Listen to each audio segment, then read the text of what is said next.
ನಾನು ಕೆಆರ್ಪೇಟೆ ಟೌನ್ ಠಾಣೆಯ ಇನ್ಸ್ಪೆಕ್ಟರ್ ಮಾತಾಡ್ತಾ ಇದ್ದೀನಿ. ನೋಡಿ, ಎಲ್ರಿಗೂ ತಿಳಿದಂಗೆ ಇತ್ತೀಚಿನ ದಿನಗಳಲ್ಲಿ ತುಂಬಾ ಆಕ್ಸಿಡೆಂಟ್ ಆಗ್ತಾ ಇದ್ದಾವೆ. ಜನರು ಯಾರು ಕೂಡ ತಮ್ಮ ಸುರಕ್ಷತೆ ಬಗ್ಗೆ ಕ್ರಮಗಳನ್ನ ವಹಿಸ್ತಾ ಇಲ್ಲ. ನಮ್ಮಲ್ಲಿ ನಮ್ಮ ಪೊಲೀಸ್ ಇಲಾಖೆಯಿಂದ ಮತ್ತು ಕರ್ನಾಟಕ ರಾಜ್ಯ ಸರ್ಕಾರದಿಂದ ಹಲವಾರು ನಿಯಮಗಳು ಜಾರಿಯಾಗಿದ್ದಾವೆ ರಸ್ತೆ ಸುರಕ್ಷತಾ ಸಪ್ತಾಹ ಸಂಬಂಧ. ನಾವು ಕೆಆರ್ಪೇಟೆ ಜನರಲ್ಲಿ ಮನವಿ ಮಾಡೋದೇನು ಅಂದ್ರೆ, ದಯವಿಟ್ಟು ಎಲ್ಲರೂ ಕೂಡ ಹೆಲ್ಮೆಟ್ ಹಾಕೊಂಡು ವಾಹನವನ್ನು ಚಾಲನೆ ಮಾಡಿ. ಹೆಲ್ಮೆಟ್ ಹಾಕೋದ್ರಿಂದ ನಿಮ್ಮ ಜೀವ ಬಹಳ ಅತಿ ಅಮೂಲ್ಯವಾದಂತಹದ್ದು. ಅದನ್ನ ನೀವು ಉಳಿಸ್ಕೋಬಹುದು, ಕಾಪಾಡ್ಕೋಬಹುದು. ಮತ್ತೆ ತಲೆಗೆ ಏನಾದರೂ ಇಂಜುರಿ ಆದ್ರೆ ಅದು ಬಹಳ ವಲ್ನರಬಲ್ ಏರಿಯಾ ಇರುತ್ತೆ. ಮತ್ತೆ ಅದನ್ನ ಜಾಸ್ತಿ ಯಾರು ಕೂಡ ಟ್ರೀಟ್ ಮಾಡಕ್ ಆಗೋದಿಲ್ಲ.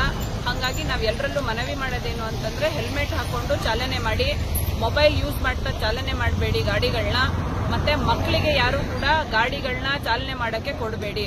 ಮಕ್ಕಳಿಗೆ ಚಾಲನೆ ಮಾಡಕ್ ಕೊಟ್ರೆ ಅವರಿಗೆ ದಂಡ ಆಗುತ್ತೆ. 25,000 ರೂಪಾಯಿ ದಂಡ ಇದೆ. ನಂತರ ನೀವು ಯಾರು ಅದನ್ನ ಕಟ್ಲಿಕ್ಕೆ ಸಾಧ್ಯ ಇಲ್ಲ. ಹಾಗಾಗಿ ನಾವು ಎಲ್ಲರಲ್ಲಿ ಮನವಿ ಮಾಡೋದೇನು ಅಂತಂದ್ರೆ, ಮಕ್ಕಳಿಗೆ ಸ್ಪೆಷಲಿ 18 ವರ್ಷದ ಒಳಗಿನ ಮಕ್ಕಳಿಗೆ ಗಾಡಿ ಓಡಿಸಕ್ಕೆ ಕೊಡಬೇಡಿ.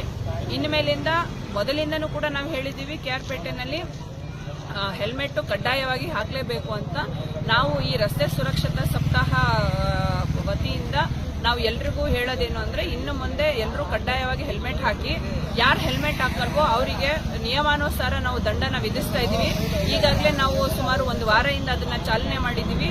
ತಮ್ಮೆಲ್ಲರೂ ಮನವಿ ಮಾಡೋದೇನು ಅಂದ್ರೆ, ಎಲ್ಲರೂ ಕೂಡ ರಸ್ತೆ ಸುರಕ್ಷತಾ ಸಪ್ತಾಹನ ಪಾಲನೆ ಮಾಡಿ ಮತ್ತು ರಸ್ತೆಯಲ್ಲಿ ಇರುವಂತಹ ನಿಯಮಗಳನ್ನ ಎಲ್ಲರೂ ಪಾಲನೆ ಮಾಡಬೇಕು ಅಂತ ಹೇಳ್ತಾ, ಈ ಮೂಲಕ ನಾನು ತಮ್ಮೆಲ್ಲರಲ್ಲೂ ಮನವಿ ಮಾಡ್ತಾ ಇದ್ದೀನಿ. ನಿಮ್ಮ ಜೀವವನ್ನು ಉಳಿಸ್ಕೊಳ್ಳಿ, ಮತ್ತೆ ಬೇರೆಯವ್ರ ಜೀವನ ಉಳಿಸಕ್ಕೆ ಎಲ್ಲರೂ ಕೈ ಜೋಡಿಸಿ ಅಂತ ಹೇಳ್ತಾ ತಮ್ಮಲ್ಲಿ ಈ ಮೂಲಕ ಮನವಿ ಮಾಡ್ತಾ ಇದ್ದೀನಿ. ಧನ್ಯವಾದಗಳು. ನಿಮ್ಮ ಹೆಸರು? ಸುಮಾರಾಣಿ ಅಂತ, ಕೆಆರ್ಪೇಟೆ ಟೌನ್ ಇನ್ಸ್ಪೆಕ್ಟರ್.